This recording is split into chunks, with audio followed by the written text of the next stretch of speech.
శ్రీ మహావిష్ణు పురాణం ప్రథమ అంశం 31వ అధ్యాయం ప్రారంభం. అధిపతుల నియామకం. పరమపావస చరిత్రుడైన పృథు చక్రవర్తికి పట్టాభిషిక్తుని చేసి తరువాత బ్రహ్మదేవుడు ఆయా కార్యములను అనుసరించి అధిపతులను నియమించెను. గ్రహములు, నక్షత్రము, విప్రులు, వృక్షములు, లత నికముసుములు, అగ్నిదేవుని ప్రజాపతులను దక్షుని దితిపుత్రులుగా నియమించెను. పితృదేవతలకు యమధర్మరాజును అధిపతిగాను, మునీంద్రులకు కపిల మునిని, రాజ్యములకు అధిపతులను ఏర్పడట కాక దిక్పాలకులను కూడా ఏర్పరచును. ఆ దిక్పాలకులచే భూమి అంతయు ధర్మపదమున పరిపాలించబడుతూ ఉన్నది. ఇప్పటికీ ఆనాడు బ్రహ్మచే అభిషేకించబడిన ఆ దిక్పాలకుల అధికారమునందే ఈ ధరణి బాసిల్లుచున్నది. వారందరూ మహానుభావులు మరియు విష్ణువు యొక్క అంశభూతులు. మైత్రేయ, ఈ సకల చరాచర సృష్టియు ఆ వాసుదేవుని యొక్క అద్భుత లీలయే. సర్వభూతముల యందు జీవుల యందు వసించినది ఆయనే. ఆత్మ పరమాత్మల స్వరూపము ఆ జగన్నాథుడే. ప్రాణము, జ్ఞానము, గుణము, కాలము ఆయన స్వరూపములే. పరిపాలనా సామర్థ్యము సర్వాంతర్యామియగు ఆ శ్రీమన్నారాయణునికి తప్ప మరొకరికి ఉండదు.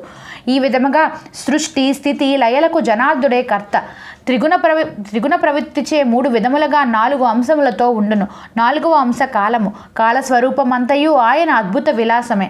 ఉత్తరాయము, దక్షిణాయనములు, గ్రీష్మాది ఋతువులు, చైత్ర వైశాఖాది మాసములు, శుక్లపక్షములు, కృష్ణపక్షములు, పౌడ్యమి, విధియ, తదియ తిథులు, ప్రభవాది సంవత్సరములు, కలలు, క్షణాలు, కాష్టలు, నిమేషాదులు అయిన కాల సంబంధిత విషయములు అన్నీ ఆ పరాత్పరుడి అభివ్యక్త రూపాలై నిలిచి ఉన్నాయి.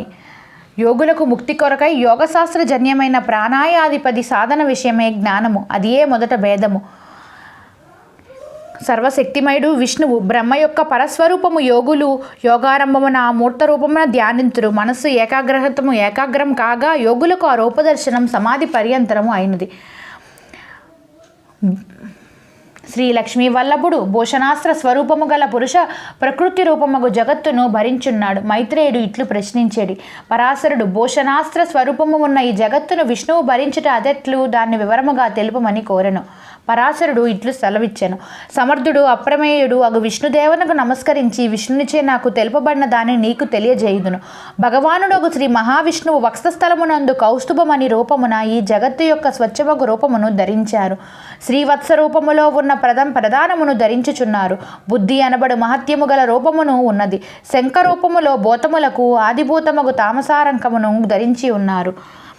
అలాగే కార్యకారణ రూపముగు ఈ విశ్వమంతా ఆ శ్రీ మహావిష్ణువు కంటే వేరు కాదు. శ్రీహరిని నేనై ఉన్నాను అను బుద్ధి ఎవరికి కలుగునో అతడి శరీరము వల్ల కలిగే రాగద్వేషాదులు కానీ హృద్రోగములు కానీ సంభవించవు. ఆయనను నమ్మి విశ్వాసముతో ఆరాధించిన వారికి ఆపదలు దరిచేరవు. జన్మాంతమున విష్ణు సాయుధ్యము పొందురు. ఓ కుమార, విష్ణు పురాణమునందలి ప్రథమాంశము ఇది.